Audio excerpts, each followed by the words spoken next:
draft modes and controllers.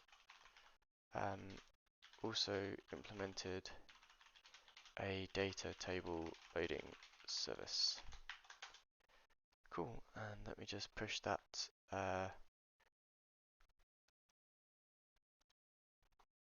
to my development area.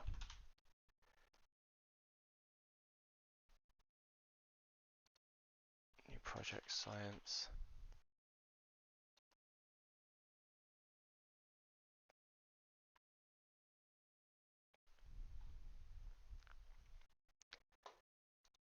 Repos. I'm going to call this the